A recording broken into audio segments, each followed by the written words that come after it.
নমস্কার বন্ধুরা, আজকের আবার একটা নতুন ভিডিও। তো আজকে যে টপিকটা নিয়ে তোমাদের সঙ্গে আলোচনা করব সেই টপিকটা হচ্ছে আমরা যে পাখিগুলো পুষি সেই পাখিগুলোর মধ্যে অনেক সময় আমরা দেখতে পাই যে পাখিগুলোর মধ্যে থেকে পালক ঝরে পড়ে যাচ্ছে। তো এই পালক ঝরে পড়ে যাওয়া কিন্তু একটা সমস্যা, কিন্তু আমাদের আইডেন্টিফাই করতে হবে যে পালকটা তার ন্যাচারালভাবে ঝরে পড়ছে না তার কোনো রোগ হয়েছে। তো ভিডিওটা তোমরা পুরো দেখো, তাহলে যে ইনফরমেশানটা আমি তোমাদের সাথে শেয়ার করব সেগুলো তোমরা ভালোভাবে বুঝতে পারবে এবং তোমাদের পাখিগুলোর যদি এরকম কোনো সমস্যা হয়ে থাকে তাহলে তোমরা আইডেন্টিফাই করতে পারবে যে এটা তাদের সমস্যা না তাদের ন্যাচারাল ব্যাপার। তো চলো ভিডিওটা শুরু করি। তো তোমাদের প্রথমেই আমি একটা কথা বলি, আমরা যে পাখিগুলো পুষি সেই পাখিগুলোর বয়স অনুযায়ী কিন্তু এদের শরীরের ডিফারেন্স আছে। তো সেই ডিফারেন্সগুলো কী কী, আমরা যখন 3 মাস 4 মাস মানে সেমি অ্যাডাল্টের যে পাখিগুলো পুষি সেই সেমি অ্যাডাল্টের পাখিগুলোর মধ্যে তাদের যে পালকগুলো থাকে সেই পালকগুলো কিন্তু একটু আলাদা থাকে। আলাদা বলতে তাদের যে গায়ের পালকগুলো থাকে সেগুলো কিন্তু অনেক সময় ঝরতে থাকে এবং ছোট ছোট যে পালকগুলো থাকে লেজের সেগুলো আস্তে আস্তে খসে পড়তে থাকে এবং তারপরে সেখান থেকে নতুন পালক কিন্তু গজায়। ঠিক আছে, এবারে আমাদের কাছে অ্যাডাল্ট পাখি থাকে। অ্যাডাল্ট বলতে দেখা যাচ্ছে 7 মাস 8 মাস কি 1 বছরের ওপরে যে পাখিগুলো সেগুলো থাকে। তো সেগুলো কিন্তু অনেক সময় যে দেখা যায় তাদেরও কিন্তু পালক ঝরছে, তারাও এরকমভাবে একটা সমস্যার মধ্যে পড়েছে। তো এবার আমাদের কিন্তু জানতে হবে যে পালক কেন পড়ে। পালক কেন পড়ে তার কারণ হচ্ছে কি, এটা হচ্ছে কি একটা ন্যাচারাল ব্যাপার, প্রাকৃতিক ব্যাপার। পাখিরা হচ্ছে কি মোল্টিং করে। মোল্টিং মানে হচ্ছে কি পুরনো পালক ঝেড়ে ফেলে নতুন পালক কিন্তু তাদের শরীরে গজায়। আমরা এটা হচ্ছে কি প্রমাণস্বরূপ হিসাবে বা উদাহরণস্বরূপ একটা বলতে পারি, আমরা যারা ছোট থাকি, ছোট বাচ্চা, তাদের কিন্তু একটা সময় দাঁত পড়ে গিয়ে নতুন দাঁত ওঠে। তো সেই রকমই পাখিদেরও কিন্তু সেম ব্যাপার যে তারা কিন্তু মোল্টিং করে। সেই মোল্টিং ব্যাপারটাই হচ্ছে কি পুরনো পালকগুলোকে ঝেড়ে ফেলে নতুন পালক কিন্তু আবার শরীরের মধ্যে গজানো। তো এবারে আমি তোমাদেরকে ব্যাপারটা বলি, 4 থেকে 5 মাস যে বয়সের যে পাখিগুলো থাকে সেগুলো কিন্তু সেমি অ্যাডাল্টের পাখি থাকে। তো তারা কিন্তু সেই সেমি অ্যাডাল্ট থেকে অ্যাডাল্টের পথে কিন্তু তারা যায়। তো সেই সময় কিন্তু তাদের শরীরে যে পালকগুলো থাকে সেগুলো কিন্তু আস্তে আস্তে ঝরে যায় এবং সেই জায়গায় কিন্তু তাদের নতুন পালক গজায়।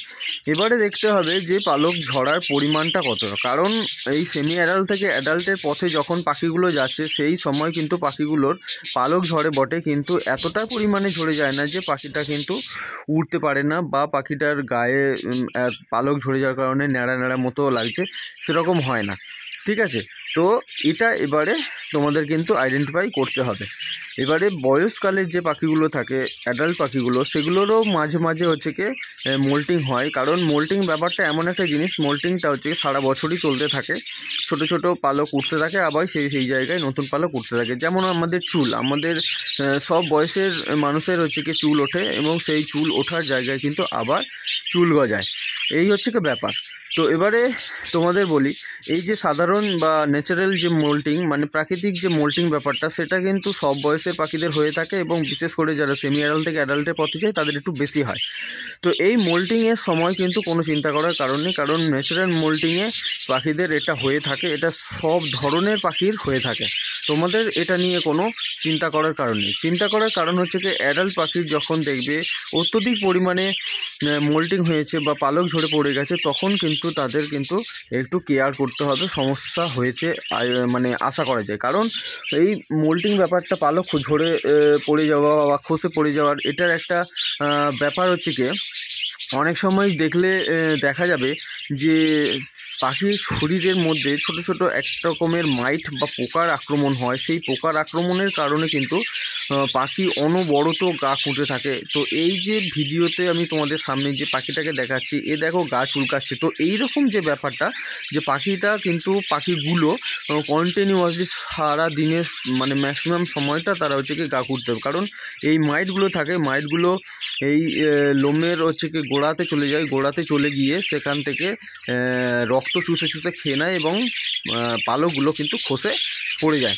তো এই রকম যদি সমস্যা হয় তাহলে কিন্তু বিশেষ করে তোমাদের খেয়াল রাখতে হবে পাখিগুলোর, কারণ না হলে কিন্তু পাখিগুলো সমস্যা হবে, পাখিগুলোর আস্তে আস্তে সব পালকই ঝরে যাবে এবং পাখিগুলো একসময় উঠতে পারবে না।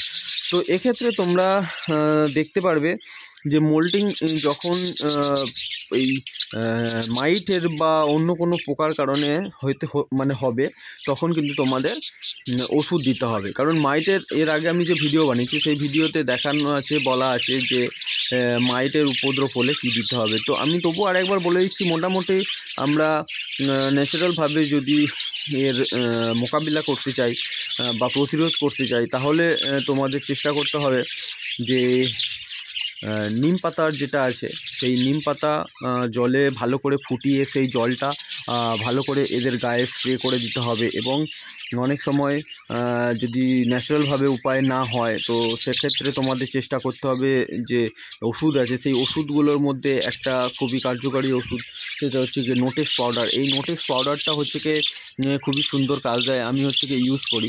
তো এই নোটেক্স পাউডারটা কিন্তু এই মাইটগুলোকে মারতে সাহায্য করে। কিন্তু একটা ব্যাপার আছে, মাইট মারতে গিয়ে আমরা কিন্তু অনেক সময় ছোটো ছোটো বাচ্চা থাকে ভাঁড়ের মধ্যে, সেগুলোকেও নষ্ট করে ফেলি। তো এই নোটেক্স পাউডার যেটা আছে এটা কিন্তু মানে ছোট্ট ছোট্ট যে বাচ্চাগুলো থাকে 5-7 দিন 8 দিন, সেই সময় কিন্তু ভাঁড়ের মধ্যে ইউজ করা যাবে না। কারণ আমরা অনেক সময় দেখি যে ভাঁড়ের মধ্যে কিন্তু প্রচুর মাইট হয়েছে, বাচ্চাগুলো যেগুলো থাকে সেগুলো কিন্তু নষ্ট করে দিচ্ছে, তার নাকে মুখে সব জায়গায় ঢুকে যাচ্ছে। তো চেষ্টা করতে হবে সেই বাচ্চাগুলোকে বাইরে বের করে নিয়ে তাদের গাটা ভালো করে আস্তে আস্তে অন্য কাপড় দিয়ে বা কিছু দিয়ে পরিষ্কার করে দিয়ে তারপরে ভাঁড়টাতে মাইট দিয়ে এই মাইটগুলোকে মারার জন্য নোটেক্স পাউডার দিয়ে ভালো করে সেটাকে ক্লিন করে নিতে হবে, ঠিক আছে। আর সবথেকে বড় যে ব্যাপারটা থাকে যেটা হচ্ছে কি এই সময় আমাদের যে ঘরগুলো থাকে সেই ঘরগুলো হচ্ছে কি ক্লিন করতে হবে, ঠিক আছে। এইটা হচ্ছে কি এর ওষুধ।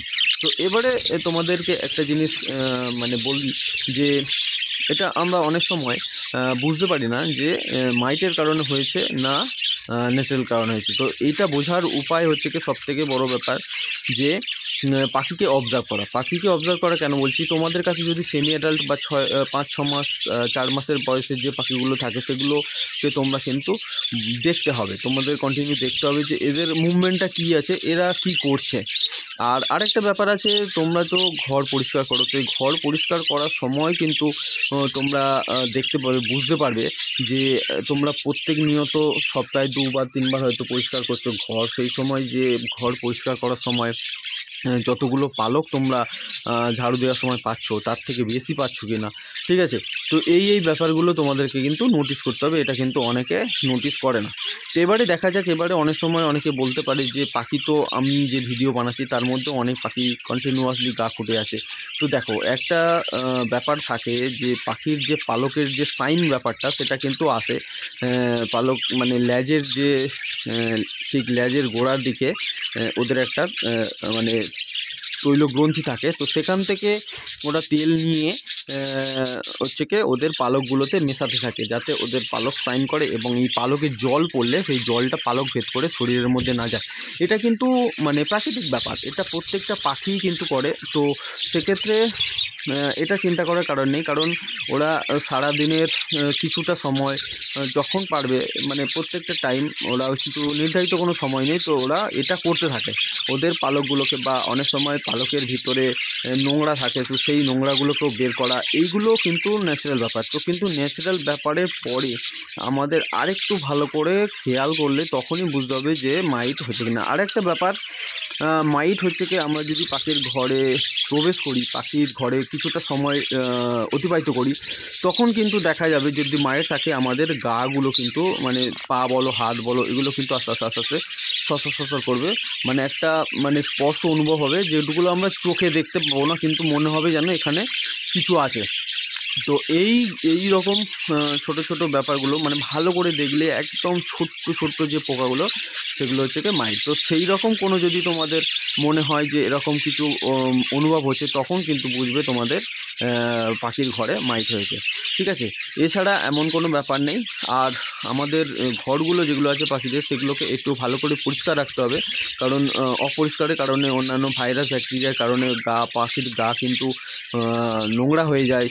সেই কারণে কিন্তু পাখির পালক কিন্তু ঝরে পড়ে, ঠিক আছে। কারণ একটা পালক যদি সে নোংরা হয়ে যায়, সে যদি তার মানে স্বাভাবিক এতে না থাকে, তখন কিন্তু পাখি অলরেডি সেগুলোকেও কিন্তু আস্তে আস্তে আস্তে আস্তে ফেলে দেয়, ঠিক আছে।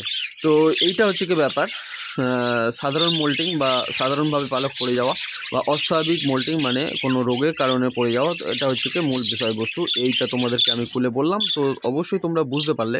আর তোমাদের যদি পাখির কলোনি বা পাখির খাঁচাতে এরকম কোনো সমস্যা থাকে, তোমরা কিন্তু সেটাকে আইডেন্টিফাই করবে এবং করে সঙ্গে সঙ্গে তোমরা ওষুধ ইউজ করবে, অথবা তোমরা তার যে প্রিকশন বা পরিষ্কার রাখা, সেগুলো কিন্তু তোমরা করবে, ঠিক আছে বন্ধুরা। তোমরা জিনিসটা বুঝতে পারলে। তো ভিডিওটা যদি ভালো লাগে অবশ্যই কিন্তু চ্যানেলকে সাবস্ক্রাইব করবে এবং ভিডিওটা কিন্তু একটা লাইক করে দেবে, ঠিক আছে বন্ধুরা। তো আজকে আসি, আবার একটা নতুন ভিডিওতে তোমার সাথে দেখা হবে।